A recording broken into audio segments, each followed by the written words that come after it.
everyone, my name is Mehek. I hope you guys are fine and safe, and like always I also hope that you guys are reading.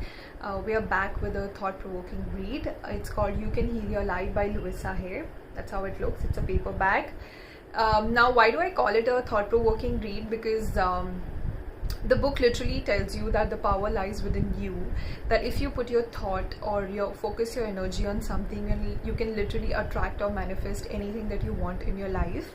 Now a little about the author. She's a motivational author. This book was actually written in 1984, so it's quite old, but since then the book has literally helped so many people realize their full potential and discover this whole path of self-healing. In fact, how did the writer write this book? She was 18 months old when her parents got divorced, and when she was 5 years old, this old guy who used to live next door, he raped her, and one day she realized she has cancer. That's when she kind of discovered this path of self-healing using positive affirmations, and she obviously she made changes with regards to her diet and relying on nutritious diet and everything, but she also discovered this power of positive affirmations. And within 6 months, when she went for the checkup, the doctor couldn't find any trace of cancer in her body. So that's where this book came into place. After that whole life transforming incident, she wrote this book. So literally the main theme of this book is that if you decide upon yourself, if you are ready to do the mental work, you can literally heal anything in your life.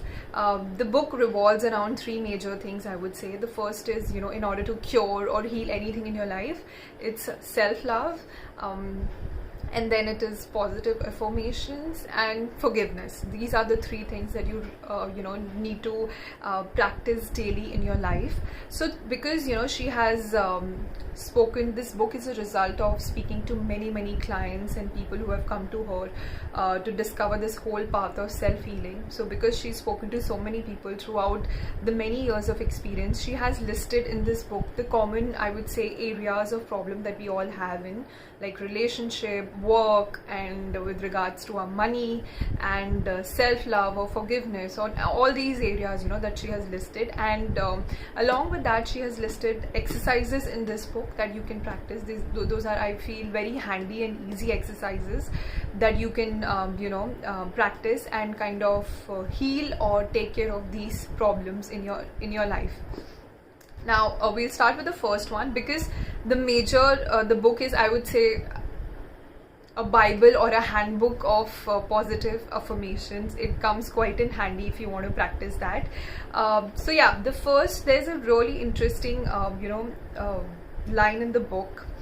It says that what you put your attention on grows. Again, what you put your attention on grows. So for example, in our daily life, we say things like, I don't want to be fat, I don't want to be broke, I don't want to live here, I don't want to have this relationship, I don't want to be unhappy, I don't want to be sick. These are the things that we commonly say. But the author says that instead of putting your focus on so much that, for example, I don't want to be fat, or I don't want to be unsuccessful, or I don't want to be stuck in this place, instead of that, you focus your attention on things like saying, instead of saying I don't want to be fat, I am slender. Not I want to be, you always use the present tense, I am slender. Instead of saying I don't want to be broke, you say I'm prosperous. Instead of saying that I don't want to be stuck in this relationship or job, you say things like I have a wonderful new relationship, or I have a fabulous new job. So things like that. So the author says that if we focus our attention on positive thoughts and positive affirmations, those are the things that will grow in our life. So the author says that whatever the problem is, it comes from a thought pattern, and thought patterns can be changed. For example, if you're suffering with, you constantly feel that you have no friends in life, that could be because inside you constantly nurture this belief that I'm not good enough, Or for example, you're constantly suffering through financial disasters in life, then maybe you want to think that, what if you're nurturing this belief that I'm not worthy of having enough money? So if you feel this thing that you're not worthy of having enough money, you're obviously attracting that from the universe. So obviously you're facing these financial disasters in your life. So this was about the positive affirmation. Another thing that the author has beautifully said in this book, and which I feel that although we all keep talking about self-love, but how much, I don't remember going, telling myself that, okay, Mehak, I love you, you're doing a fabulous job. We think, maybe this notion is really stupid, and like, have I really done something so amazing that I need to tell myself this? So the author is like that we need to move away from this notion. It's important to practice self-love.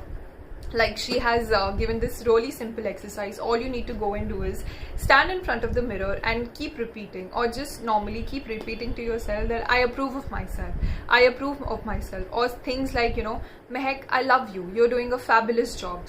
Go in front of the mirror and say this. And if you feel that at that time some of the thoughts are stopping you to say these things, that I approve of yourself, or I approve of you, or Mehak, I love you, or whatever your name is, I love you and you're doing a fabulous job.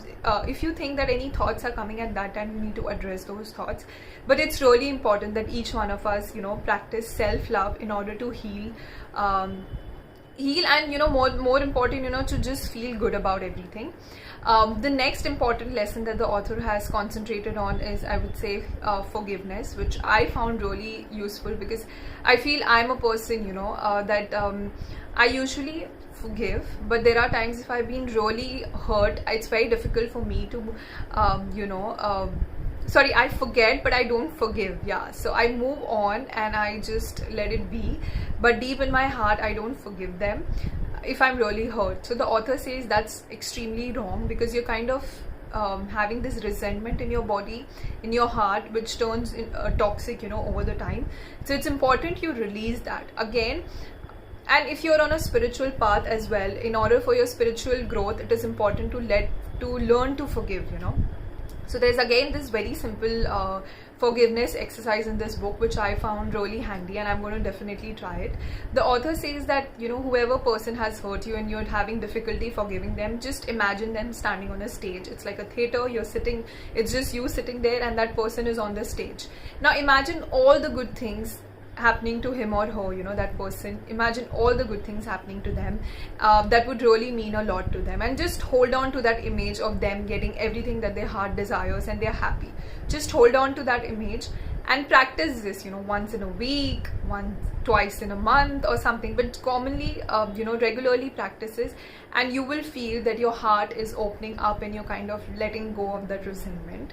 So again, a fabulous exercise that I think most of us, at least me, if I have I have difficulty forgiving people who have really hurt me, I think this is really handy and I'm really going to try it.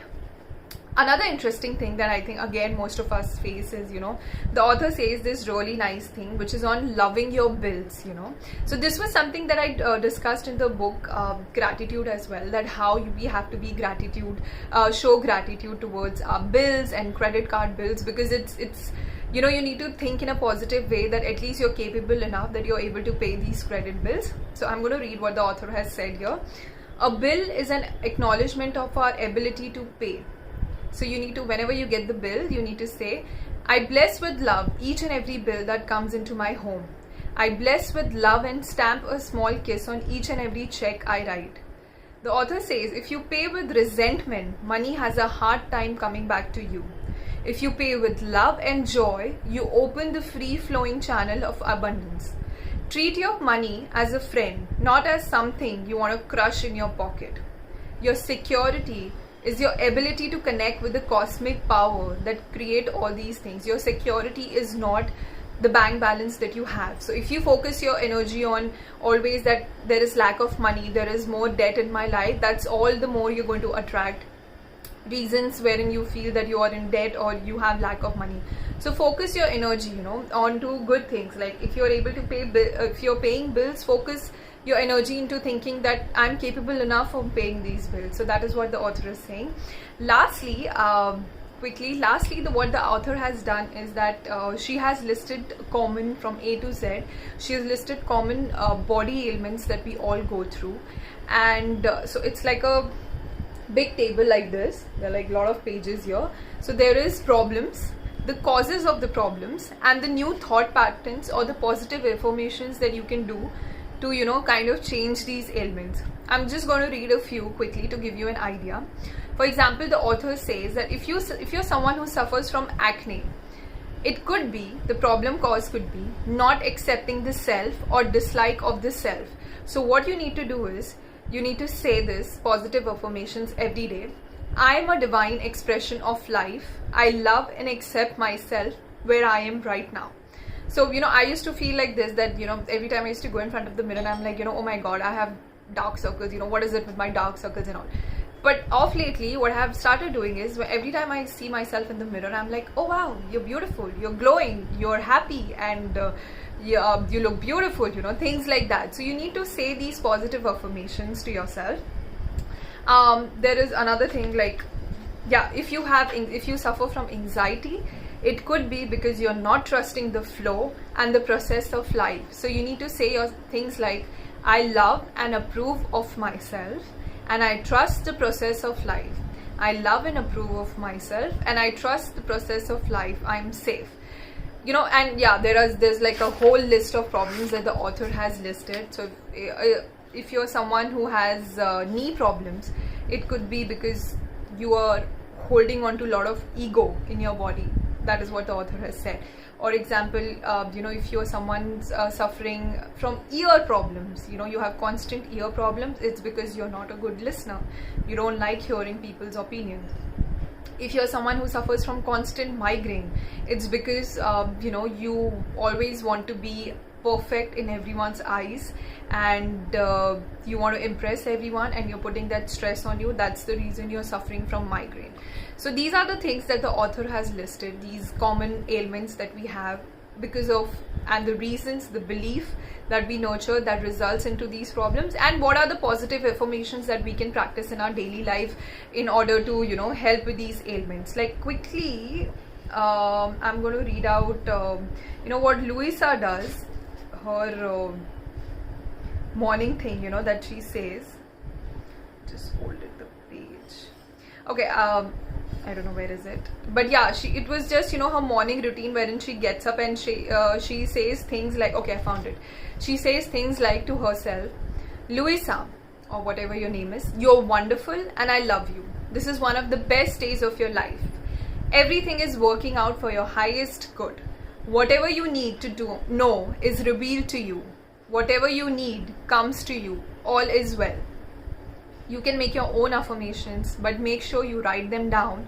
You say to yourself, you can make it into a song, you know, just give a nice rhyme to it and whatever, but just write these positive affirmations daily and practice it. Even if you want to say these 2 lines, whatever you need comes to you, all is well. Whatever you need comes to you, all is well.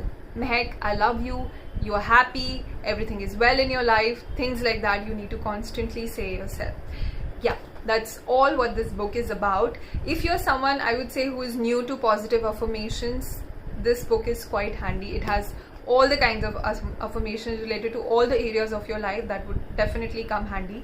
So I would definitely suggest this book to each one of you. Give it a try and I'm sure you're going to love it. Yeah, that was all on this book. I wanted it to be a short review, but there was so much to talk about in this book. So yeah, apologies for the long review, but if you have come till the end, loads of love to you. I'm going to see you next week with another interesting title. Till then, take care, bye-bye, and practice positive affirmations. Trust me, they really help you in life. Thank you.